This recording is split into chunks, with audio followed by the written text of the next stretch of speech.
નમસ્કાર. દિવસભરના તાજા સમાચારોમાં તમારું સ્વાગત છે. તમારી સાથે હું છું પિનલગીરી ગોસ્વામી. સમાચારો વિસ્તારથી જાણીએ એ પહેલા મહત્વના સમાચારો ઉપર એક નજર. નમસ્કાર મિત્રો, દેશ અને દુનિયાના તાજા સમાચારમાં તમારું સ્વાગત છે. અમદાવાદથી મોટા સમાચાર સામે આવ્યા. અમદાવાદમાં હિંસક અથડામણ. અમદાવાદના કુબેરનગર વિસ્તારમાં સામાન્ય ઝઘડાએ હિંસક વળાંક લીધો છે, જેમાં પોલીસે સમયસર પહોંચીને સ્થિતિ ઉપર કાબુ પણ મેળવી લીધો છે. મિત્રો, આગળના સમાચારની વાત કરીશું. ચૂંટણીલક્ષી કડક તપાસ. 2026ની ચૂંટણીઓને ધ્યાનમાં રાખીને ચૂંટણી પંચે સોશિયલ મીડિયા પર વાંધાજનક સામગ્રી ફેલાવનારાઓ વિરુદ્ધ કડક વલણ અપનાવવાનું જણાવ્યું છે.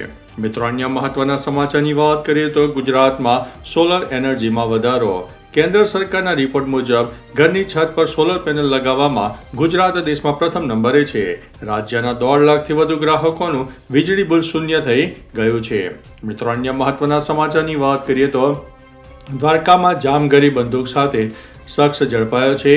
દેવભૂમિ દ્વારકાના કેશોદ ગામે શિકારના ઈરાદે નીકળેલો એક શખ્સ ગેરકાયદેસર જામગરી બંદૂક સાથે એસઓજીની ટીમે ઝડપી પાડ્યો છે.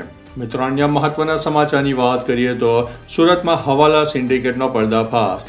આંગણિયા પેઢી દ્વારા પોલિટિકલ ફંડિંગ કરવામાં આવતું હોવાની શંકાએ સુરત પોલીસે અનેક સ્થળે દરોડા પાડીને મોટા પાયે તપાસ હાથ ધરી છે. ત્યારે મિત્રો, આગળ વાત કરીશું. અમદાવાદમાં મહાનગરપાલિકાની લાલ આંખ સામે આવી છે. અમદાવાદ મ્યુનિસિપલ કોર્પોરેશન દ્વારા ગંદકી ફેલાવતા અને પ્રતિબંધિત પ્લાસ્ટિકનો ઉપયોગ કરતા 60 જેટલા એકમોને નોટિસ ફટકારીને કુલ 81,000 રૂપિયાનો મુદ્દામાલ જપ્ત કરવામાં આવ્યો છે. ત્યારે 81,000 રૂપિયાનો દંડ પણ વસૂલવામાં આવ્યો છે. મિત્રો, અન્ય મહત્વના સમાચારની વાત કરીએ તો કાળઝાળ ગરમીનું એલર્ટ. હવામાન વિભાગ દ્વારા ગુજરાતમાં હીટવેવની આગાહી કરવામાં આવી છે. રાજ્યના અનેક શહેરોમાં તાપમાન 42 ડિગ્રીને પાર પહોંચી ગયું છે, જેના પગલે લોકોને બપોરના સમયે બહાર ન નીકળવા માટે સલાહ આપવામાં આવી છે. મિત્રો, અન્ય મહત્વના સમાચારની વાત કરીએ તો રાજકોટમાં 2500 કરોડનું સાયબર કૌભાંડ ઝડપાયું છે. રાજકોટ પોલીસે ઓપરેશન મ્યુલ હન્ટ અંતર્ગત ખાનગી બેંકના વધુ 3 કર્મચારીઓની ધરપકડ કરી છે. આ મહાકૌભાંડમાં અત્યાર સુધીમાં કુલ 20 આરોપીઓને ઝડપી લેવામાં આવ્યા છે. મિત્રો, અન્ય મહત્વના સમાચારની વાત કરીએ તો દાહોદમાં સામૂહિક ફૂડ પોઈઝનિંગ. દાહોદ જિલ્લાના ગરબાડા તાલુકાના હબલોડ ગામે લગ્ન પ્રસંગમાં ભોજન લીધા બાદ 238થી વધુ લોકોને ફૂડ પોઈઝનિંગ થયું હતું.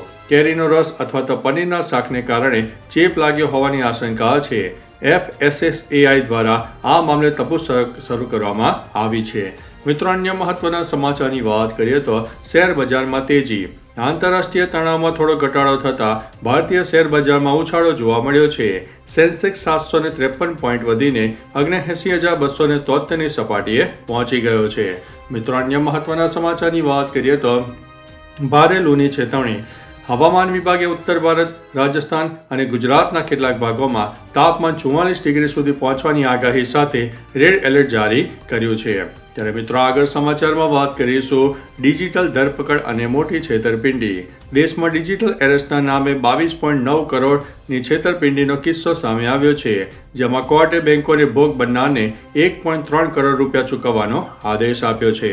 મિત્રો, અન્ય મહત્વના સમાચારની વાત કરીએ તો પહેલગામ હુમલાની વર્ષી. 2025માં થયેલા પહેલગામ આતંકવાદી હુમલાને આજે 1 વર્ષ પૂર્ણ થયું છે. ભારતીય સેનાએ શહીદોને શ્રદ્ધાંજલિ અર્પીને આતંકવાદ સામે ઝીરો ટોલરન્સની નીતિ પણ દોહરાવી છે. મિત્રો, અન્ય મહત્વના સમાચારની વાત કરીએ તો વડાપ્રધાન વિરુદ્ધ વિશેષ અધિકાર ભંગની નોટિસ. કોંગ્રેસે વડાપ્રધાન મોદી સામે સંસદ સભ્ય વિશે કરેલી ટિપ્પણી બદલ વિશેષ અધિકાર ભંગની નોટિસ આપી છે. ચૂંટણી પંચ પણ વિપક્ષની ફરિયાદની તપાસ કરી રહ્યું છે. મિત્રો, અન્ય મહત્વના સમાચારની વાત કરીએ તો ચૂંટણી પ્રચારનો અંત. તામિલનાડુ વિધાનસભા ચૂંટણી અને પશ્ચિમ બંગાળમાં પ્રથમ તબક્કાના મતદાન માટેનો જાહેર પ્રચાર આજે સાંજે પૂર્ણ થયો છે. 23 એપ્રિલે મતદાન યોજાશે. મિત્રો, અન્ય મહત્વના સમાચારની વાત કરીએ તો કેરળ ફટાકડા ફેક્ટરીમાં ભીષણ વિસ્ફોટ. ત્રિશુર જિલ્લાના મુંડા થિક્કોડમાં ફટાકડા બનાવતી ફેક્ટરીમાં થયેલા વિસ્ફોટમાં મૃત્યુઆંક વધીને 14 પહોંચી ગયો છે. આગામી ત્રિશુર પૂરમ ઉત્સવ માટે અહીં ફટાકડા બનાવવામાં આવી રહ્યા છે. મિત્રો, અન્ય મહત્વના સમાચારની વાત કરીએ તો મણિપુરમાં ભૂકંપ. મણિપુર રાજ્યમાં 5.2 ની તીવ્રતાનો ભૂકંપ અનુભવાયો છે, જો કે સદનસીબે કોઈ જાનહાનિના અહેવાલ નથી. મિત્રો અન્ય મહત્વના સમાચારની વાત કરીએ તો બિહારમાં મેડિકલ કોલેજોની તપાસ. બિહારની નવી સરકારે આદેશ આપ્યો છે કે હવે રાજ્યની તમામ મેડિકલ કોલેજોની મહિનામાં 5 વખત ફરજિયાત તપાસ કરવામાં આવનારી છે. મિત્રો અન્ય મહત્વના સમાચારની વાત કરીએ તો નીતિન ગડકરીનો માસ્ટર પ્લાન. કેન્દ્રીય મંત્રી નીતિન ગડકરીએ જણાવ્યું છે કે હવે ટૂંક સમયમાં ભારતમાં 100% ઇથેનોલથી ગાડીઓ ચલાવવાની યોજના અમલમાં મૂકવામાં આવશે. મિત્રો અન્ય મહત્વના સમાચારની વાત કરીએ તો બાડમેર રિફાઇનરીમાં આગ. રાજસ્થાનની પચપત્રા રિફાઇનરીમાં વડાપ્રધાનના ઉદ્ઘાટન સમારોહના એક દિવસ પહેલા જ આગ લાગવાની ઘટના બની છે.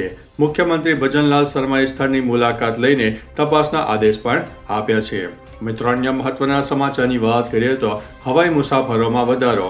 ભારતમાં હવાઈ મુસાફરોની સંખ્યામાં સતત વધારો થઈ રહ્યો છે, જે હવે એક દિવસમાં 5 લાખના આંકડાને પણ પાર કરી ગઈ છે. મિત્રો અન્ય મહત્વના સમાચારની વાત કરીએ તો રાજસ્થાનમાં રોબોટની શોધ. નાગોર જિલ્લાના 2 વિદ્યાર્થીઓએ યુટ્યુબ પરથી કોડિંગ શીખીને રક્ષક રોબોટ બનાવ્યો છે, જે પ્રશ્નોના સચોટ જવાબ આપી શકે છે. મિત્રો અન્ય મહત્વના સમાચારની વાત કરીએ તો સોના ચાંદીના ભાવની. સોનાના ભાવમાં પ્રતિ 10 ગ્રામ 59 રૂપિયાનો સામાન્ય વધારો થયો છે, જ્યારે ચાંદીના ભાવમાં કિલો દીઠ 612 રૂપિયાનો ઘટાડો પણ જોવા મળ્યો છે. મિત્રો અન્ય મહત્વના સમાચારની વાત કરીએ તો રેલવેની સ્પેશિયલ ટ્રેનો. ગરમીની સિઝનમાં મુસાફરોની સુવિધા માટે બંગાળ અને ઝારખંડથી ગુજરાત, મહારાષ્ટ્ર અને તેલંગાણા માટે 10 નવી સ્પેશિયલ ટ્રેનો દોડાવવામાં આવશે. મિત્રો અન્ય મહત્વના સમાચારની વાત કરીએ તો રશિયા યુક્રેન યુદ્ધ અને ભારતીય યુવાનો. અહેવાલ મુજબ અભ્યાસ કે નોકરી માટે રશિયા ગયેલા 13થી વધુ ભારતીય યુવાનોને જબરદસ્તી રશિયન સેનામાં સામેલ કરીને યુદ્ધમાં મોકલવામાં આવ્યા છે. મિત્રો અન્ય મહત્વના સમાચારની વાત કરીએ તો પંજાબમાં વીજ કાપ. કાળઝાળ ગરમીને કારણે આગામી 5 દિવસ સુધી લુધિયાણા, અમૃતસર અને પટિયાલા જેવા શહેરોમાં 8 થી 10 કલાકનો પાવર કટ રહેશે. મિત્રો અન્ય મહત્વના સમાચારની વાત કરીએ તો શિક્ષણની. જેઈઈ મેઇન સત્ર 2 નું પરિણામ જાહેર થઈ ગયું છે, જેમાં 26 ઉમેદવારે 100% મેળવી લીધા છે. મિત્રો અન્ય મહત્વના સમાચારની વાત કરીએ તો નકલી ફેક્ટરીનો પર્દાફાશ. દિલ્હીમાં નકલી ઇનો અને નેસ્કેફે કોફી બનાવતી ફેક્ટરી ઝડપાઈ ગઈ છે, જેમાં 20 લાખનો મુદ્દામાલ જપ્ત કરવામાં આવ્યો છે. મિત્રો અન્ય મહત્વના સમાચારની વાત કરીએ તો પંજાબની. વધતી ગરમીને કારણે વીજળીની માંગ વધતા આગામી 5 દિવસ સુધી પંજાબના વિવિધ શહેરોમાં 8 થી 10 કલાકનો વીજ કાપ રહી શકે છે. મિત્રો અન્ય મહત્વના સમાચારની વાત કરીએ તો હિમાચલ પ્રદેશની. રાજ્યમાં કામ કરો અથવા તો પદ છોડો પોલિસી લાગુ કરવામાં આવી છે. નબળી કામગીરી કરનારા પદાધિકારીઓને પદ પરથી હટાવવામાં આવશે. તો ચાલો મિત્રો, ફરીથી દેશ અને દુનિયાના સુપરફાસ્ટ સમાચાર લઈને મળતા રહીશો. ત્યાં સુધી અમને રજા આપશો. નમસ્તે.